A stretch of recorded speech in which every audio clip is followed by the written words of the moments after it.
What's up, guys? Winter Kills here. Welcome back to a brand new deck profile. Atlantean Mermail, of course.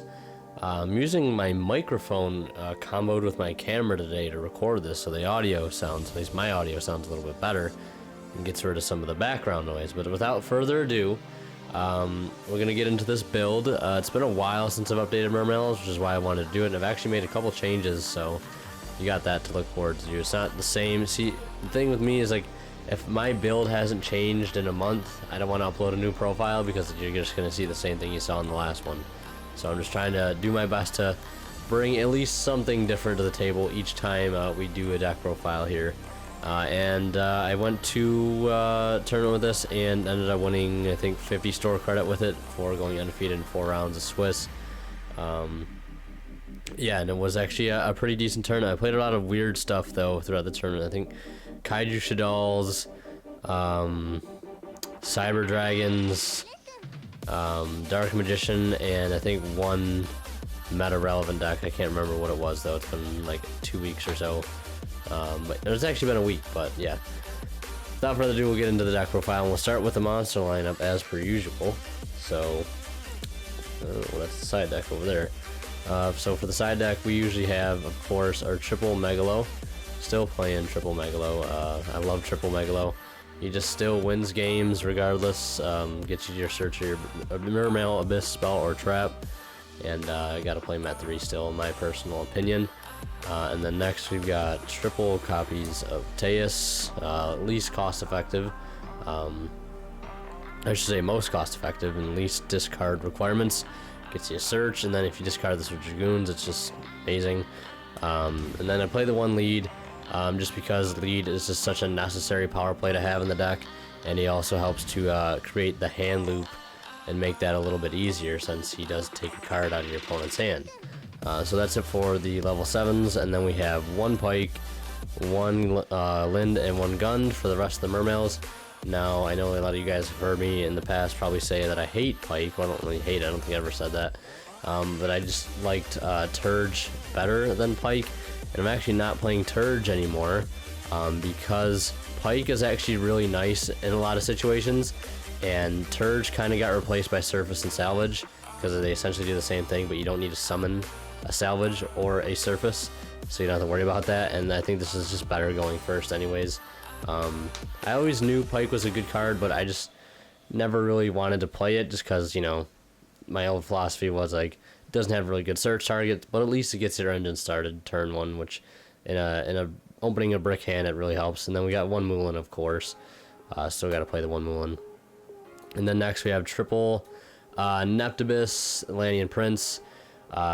Still a must. Always going to need it be at 3 so long as it's at 3. 2 Marksman. 2 Dragoons, and then 2 Heavy Infantry to finish off the Atlanteans, and then 1 Deep Sea Diva to really finish off the main engine core. And then to go to the hand traps next, we have double Gamma Seal and 1 Max C. I know it's weird, don't crucify me for playing 1 Max C. The reason why I wanted to just play 1 Max C is because I wanted to make main deck room for other cards, and I can't remember what they were. And I don't know, it's actually 1 Max C has been like working so well, and I just put the other in the side deck, and I'm not really complaining. And yeah, I wanted to partially make room for this. And I feel like a lot of the best decks, they don't special summon that much. Think about it, because like Blue Eyes really just needs 1 special summon or 2, and Pendulum, same thing, they only need 1 or 2. I guess you could argue ABC makes that, you know, not so true, but that's what these are for. Gamma Seals are for the ABC matchup. And yeah, it's also good to bring this list around since it's ABC format. Triple Instant Fusion. Still need to play this since I'm playing 2 targets. I am playing a Norden and a Carbonal Warrior to make rank 4s easier. Triple Moray Agreed since I'm playing the Gamma Seals. I put these back in and to just help make bricky hands not so bricky, and it's just amazing at 3. I love it. And then for the 1-up spell is 1 Raigeki. I ended up pulling an ulti one out of a OTS pack, so that's really cool. Soul Charge, Upstart, a German Salvage, Sacred Swords, Surface, 1-for-1, and Mizuchi. My 2 favorite spells in this entire deck, or I should say 3, are probably this, and this. Like, this card is so good. Like, if you end up summoning Iteus and just getting your Dragoon Search off with it, and then you can make other plays, and you can just have this in hand, you can just get rid of it to make room on your field and to just obviously draw more cards and help extend your pieces and to like draw into instant fusion. And I've had so many times where I've drawn into instant fusion off this thing and it just extends your plays way more. And then these 2 cards are lifesavers. Like I said, they replace Turge because they get your targets out of grave and onto the field or into your hand where you want them without having to waste a normal summon. And then the 2 traps, Sphere and Warning. I was playing a Strike on top of this, but I just cut it down because, like I said, I want to play as little traps as possible. I think Sphere is a necessary evil, and this card is just good against a lot of things, so why not play it? Especially since I have the room for it. Although, if I needed to make room for anything else, I probably would cut Warning, just by looking at how I want my deck to run as little traps as possible. Rank 7s, we have Gaios, Big Eye, Red Eyes Flare, and actually ended up making this against that Kaiju Shadal kid in Game 3, and he ended up Gamma Sealing it, but he couldn't use the Shadal Fusion since he had 100 life points left. So he Gamma Sealed it, gave me a 3001, ended up beating him down with it. And then we got Draco Sack. This card is really good. I'm glad I'm playing it. Dweller, Spider Shark, and Castel. In my current build, I don't know if any of you have been watching the live streams, but I've been testing the Tree Toad variant, which doesn't have this or this in the main deck. But I really miss having this card in the main deck in that Tree Toad format. That's in the future. So I definitely want to keep this in the main deck going forward, or in the extra deck going forward, into Tree Toad format, because that utility of removal is just too nice. And then for synchros, Leo, Trish, Moonlight, Coral Dragon. Love all these, especially this card. It's so good, especially when you have this and then you summon an Neptibus, you synchro into this, draw, bounce something. It's like really good combos. Herald and Tatsunoko, because they're amazing. And the 2 fusions for instant fusion, Norden and Carbonol, where this card just helps extend plays so much, and it makes your late game a lot better. Just because, like, if you can late game an instant fusion after you've already used an instant fusion, like, you're winning that game, because a late game instant fusion is just game over in most cases, just because it gives you so much advantage, it gets you back in the game. Side deck, the 3rd Gamma Seal, double Ghost Ogre for Pendulums.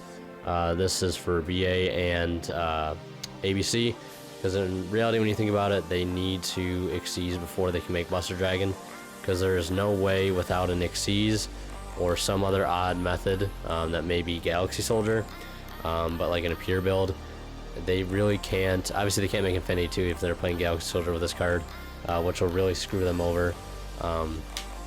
So you stop them from being able to Xyz, which in most cases will stop the Buster Dragon from coming out, because they need like Tsukiyomi to get all the pieces engraved, because there is no way, I think, in hell that they can open up without going in like Galaxy Soldier with opening Buster Dragon, because you'd get a silver gadget or a gold gadget, special summon a piece, and then equip one from the deck, and then you have 2 pieces that you can only get. You can't get any of them into the grave, or you actually only get 2 on field, and then you can't get any other engraved past that without Ixie summoning. So that's why this card's good, and it's also good against BA.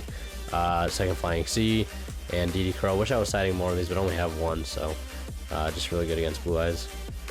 That's it for the monsters. And then Triple Twin Twister. Move these still out of the main deck, because I'm a rebel and I like it in the side deck. Anytime I've sided this card in, it's just always been like phenomenal. I've always seen it. Oh yeah, the other matchup I played against was against Speedroids, and I ended up losing 1 game to them because he made double Crystal Wing. Double system down, sided this in against that Shadal player, hit his check, but this card is good against, of course, your trains and your ABC, so that's why I really like it in here. Not that I've been playing much trains, but if it ever does come up, it's in there. And then lastly, triple Light Imprisoning Mirror for ABC and Blue Eyes matchup, because this card is amazing against those. It's absolutely phenomenal. And yeah, that is it for the main, extra, and side deck. We'll go ahead and wrap this deck profile up now.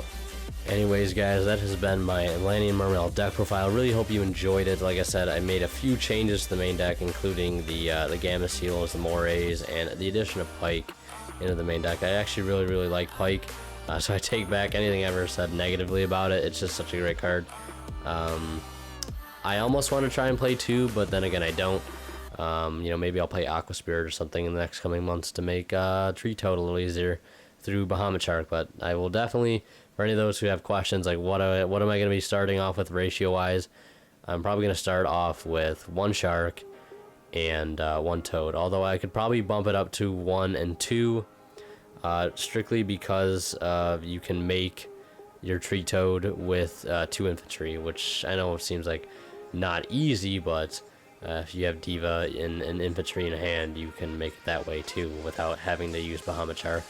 And then if you make Bahamut Shark later, well then of course you can summon out another one that way. But yeah, it's a lot of extra deck space devoted just to 1 engine, so I'm not really too sure yet, but I've been testing a lot on stream and stuff on YGO Pro. But anyways, hope you guys enjoyed. If you did, leave a like, it'd be greatly appreciated. As always, Winter Kills signing out. We will see you in the next one.